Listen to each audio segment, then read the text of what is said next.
I'm going to say good afternoon. How's your day going aside from, dealing with media people asking you the same questions over and over and over again about Roar Like Thunder?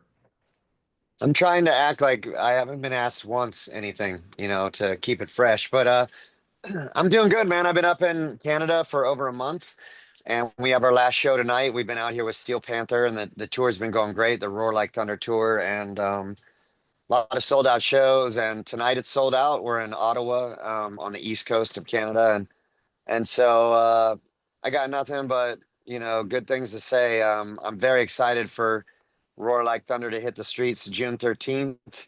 You can pre-order it right now, and we're playing Roar Like Thunder, Come On live, and we're gonna do Set It Free tonight for the first time. So it's pretty exciting.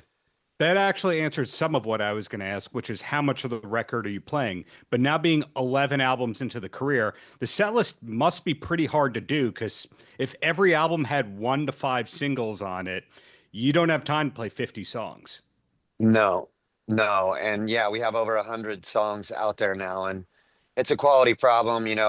We rotate songs every night to make it interesting, especially for we have a lot of people that come to multiple shows, which is amazing, and then we always try to keep the usual suspects, all the songs people want to hear, like Lit Up, Sorry, Crazy Bitch, Riding, stuff like that. And then we mix up the rest, and nobody's ever satisfied. Gotcha. Is it kind of like Cheap Trick where like the first 3 or 4 are the same, the last 3 or 4 are the same, and then the middle is where all the improv happens? Something like that. I mean, we always end with Crazy Bitch, we put Lit Up like at the beginning of the set, and then we kind of mix it up throughout the set from there, but we are now opening with Roar Like Thunder, which is a lot of fun. And is Summer of '69 in the set list these days? We've done it up here in Canada because it's a Canadian artist and they really appreciate it up here. But we did it a lot on the Volume 10 tour, so we've kind of put that on the back burner. I enjoyed the music video. That was a throwback in a good way to the when we used to get the bands having fun on tour kinds of videos. Did you have the Yeah. treatment outright, or was filming always going on and somebody went, "Hey, we can piece this together," and there's a music video? No, we that was intentional. We had our video director come out and stay with us on tour for like 2 or 3 days and just get live footage and put it all together. So on this new record, were any of those your guitar riffs? Because I know it was you, Marty, and Stevie who wrote the whole thing together. Yeah, my guitar riffs, no, that's Stevie and Marty, and I wrote all the words and a lot of the melodies. Marty came up with some melodies. It's but we just put it together. The best idea wins. When we're all together, and it was a lot of fun. I had the hunch that you're a real guitar player, but kind of don't put that out publicly. You're the only frontman I can think of that doesn't put the guitar on for one song just to show that they can play guitar in the live set. Yeah, no, I'm definitely not a real guitar player. I mean, I can play guitar, I can play chords. I'm not a lead guitar player. I play just enough to write basic songs. Like I wrote "Sorry" on the guitar, and but it also went through a lot of changes before it actually got on a record. But the nucleus started with me on guitar to teach my youngest daughter how to sing, and then Check Your Head, Wow. same thing. Check Your Head, I wrote on guitar, and stuff like that. But no, I don't need to prove to anybody that I'm multi-talented artist, like as far as instruments are concerned. So if they're open chords on the first 3 frets, they may have been a Josh riff or Josh song. No, there's not too many of them. I'd much rather have a great guitar player writing riffs. It's just better. And my specialty has always been words and melodies. That's why I got into this. I have a knack for writing. And then I developed my voice after the fact, and then and so on and so forth. I really enjoy the words. So we call that top line. Is that the correct term? You're a top line Top guy? line. Top line. I never heard that term before, but I don't know. I like writing lyrics.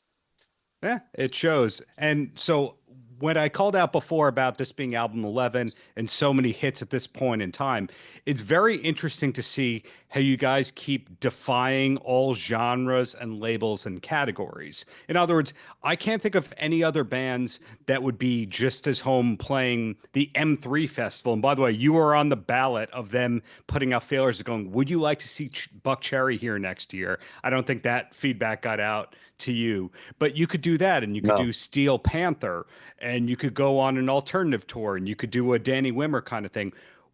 The question, Yeah. because that wasn't a question, when did you kind of realize that you were genre-less and category-less and you didn't necessarily have any peers anymore? I mean, it happened with the first record. You know, we dropped our first record in 1999. At that point in time, you know, rap rock was really big, and Yeah. what I call like shoegazer rock, where it was like nerd rock, where the dudes were wearing Buddy Holly glasses and they're looking down at their shoes and playing rock, you know.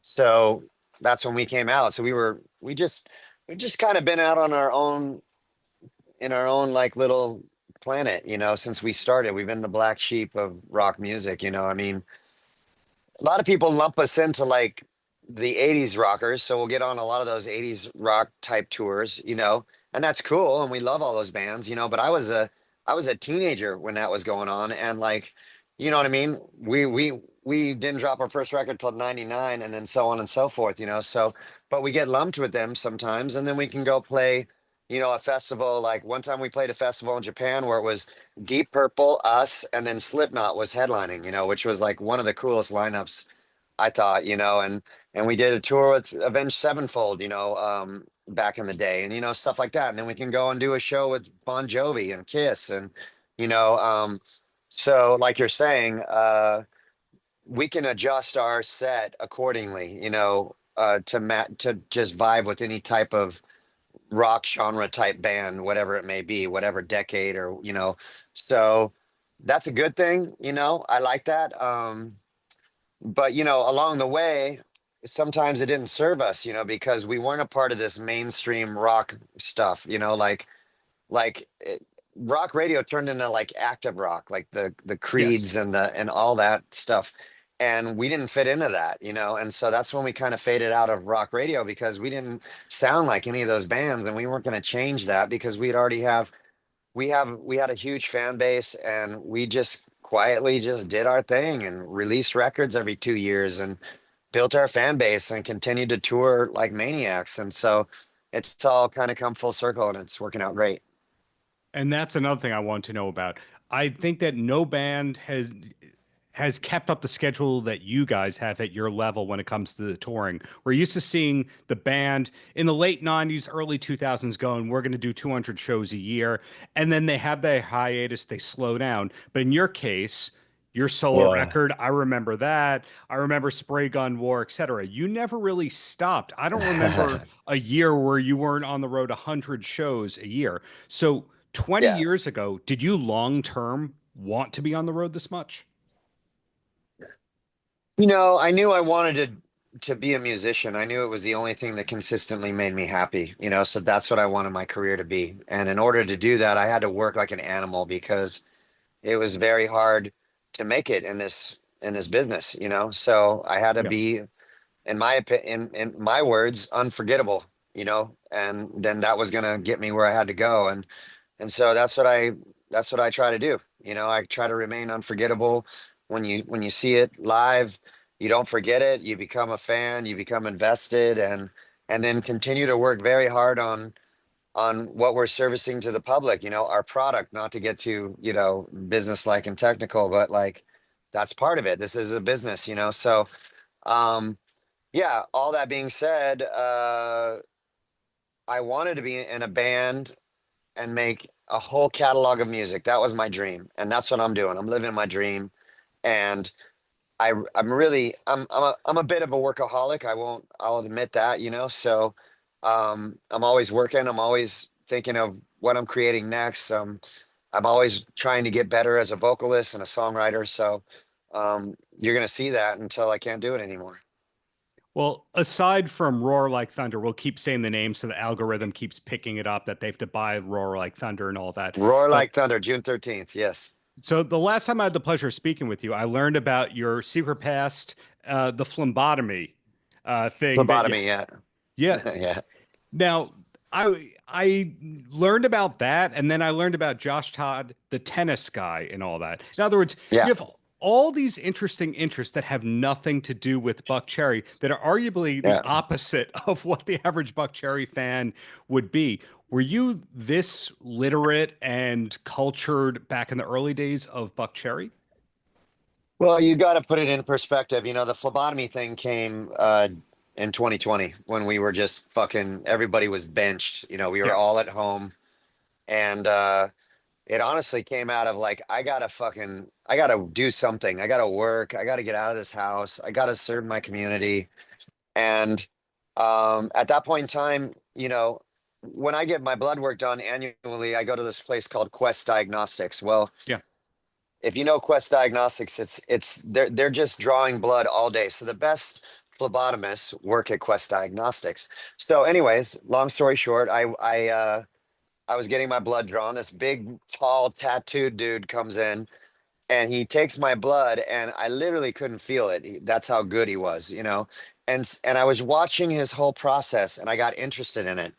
And this happens to me all the time. I'll get interested in something, then I want to learn it. I want to master it. I want to figure it out. And it really helps me like get away from music and everything. Sure. It's really therapeutic for me. So anyways, I asked him about his process. He told me.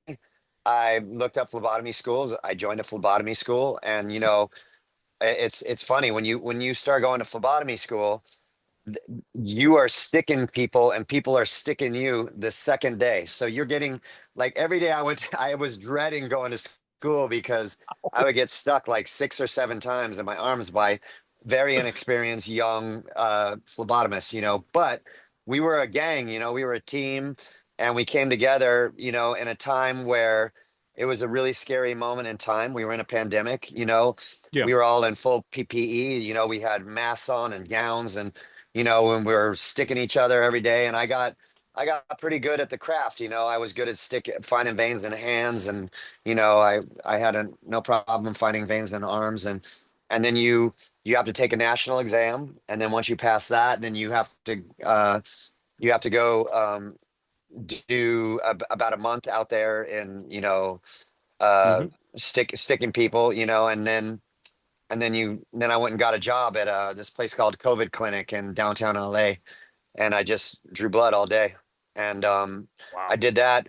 I don't know how long I worked there. I think it was like 3 months or so until it finally, I was there when it was peaking. So at one point we had a 60% infection rate. That's how many people were getting COVID in downtown LA. Wow. It was scary, and a lot of people were wanting to know if they had antibodies, and that's where I came in, and I would draw your blood, and it was a lot of fun. Everyone talks about David Lee Roth's time as an EMT in the hard rock world, but I'm going to put you neck and neck with that because of that was a multi-year commitment, it sounds like, or at least 2020 into 2021. No, no, it wasn't a multi-year. No, it was basically a year of my life. Yeah. When you were doing that work, did anyone recognize you or did you have the hat on and sleeves? No one recognized me. I had two masks on. At that point, we had to wear two masks and full gown and gloves, and nobody knew who I was. Fantastic. And the other side of what you do, you had some good acting credits in the early 2000s. Is that something that you're one day hoping to get back into? Yeah, I did a lot of that, which I'm, super fortunate. I want to give a shout out to DJ Caruso and Val Kilmer. That was the reason I got into my very first movie, which was The Salton Sea. And because of that, I got so many other things. And, those are the guys that really uh, took a chance with me and put me in a movie when I wasn't a really an actor. I was just a musician, So, it was a lot of fun, and I really enjoyed it, and I would do it more. I've actually almost got something prior to coming out here, and then the schedules didn't work out. But like, yeah, I would love to do that in the future. And then tennis, I mentioned that before. Has the Yeah. tennis community embraced you properly yet? I know that you post on Instagram about it. I know it's part of your exercise routine, but Yeah. I have never seen you seated courtside at the US Open or something like that, like the I'm on-camera never, shot. I have been invited to Indian Wells and the US Open so many times. I had friends that have gone there. Can you come? You want to be here? And I'm always on tour. I'm always touring. And so I have my rackets with me all the time. I'm a 4-0 player right now. And I play tournaments when I'm home. I have a bunch of guys I play at home. And then when I'm on the road, I cold call tennis centers on my days off, and I arrange paid hits with people, or I find people to play. Like yesterday, I played a 20-year-old kid named Carter. Shout out to Carter. He's a really good player. He beat me. It was he beat me 6-3 at first set, 7-5 second set.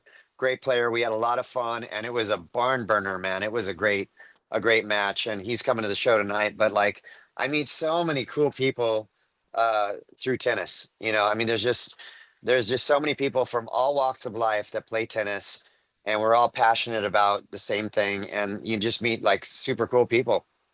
Well, two quick follow-ups to that, then I let you go. And the first one, does anyone else in Buckcherry play tennis at a comparable level to you? No, no, I think Billy played a little tennis when he was young, but he's not doing it now. And I gifted Stevie with one of my old rackets, a Yonex racket. Then I was like, here's a racket. Like, let's get you going. I'll teach you form, and like, and he just never got around to it. So it's just me, and it's okay, because we all got on our days off, we spend so much time together. Everybody wants to Yes. just kind of get away from each other. Makes sense. And then the last Yeah. question related to tennis and not related to Roar Like Thunder, which is out in a couple of weeks, is where are you at with pickleball? Yeah, it's so funny you say that,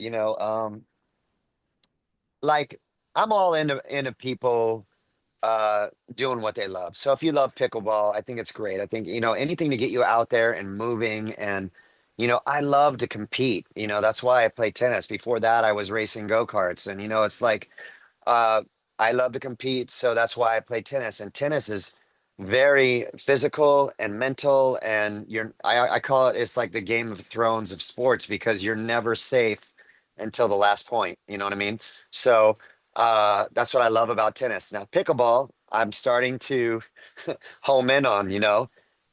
I've had some friends that play it, and they've asked me to play, and I'm like, no, I'm really dedicated to tennis. And but now I'm getting out on the road. I'm seeing a lot more pickleball courts, and every time I go into like Dick's Sporting Goods, they have a whole pickleball section. And Yeah. I was just looking at pickleball rackets yesterday, and or whatever they hand paddle things. And I think I'm going to try it. It's very similar to, tennis as far as the form and stuff. The scoring's a little different. And of course,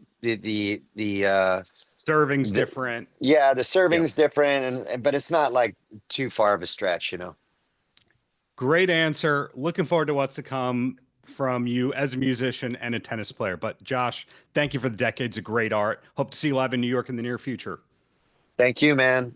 And go get Roar Like Thunder June 13th. You can pre-order it right now. Paltrow.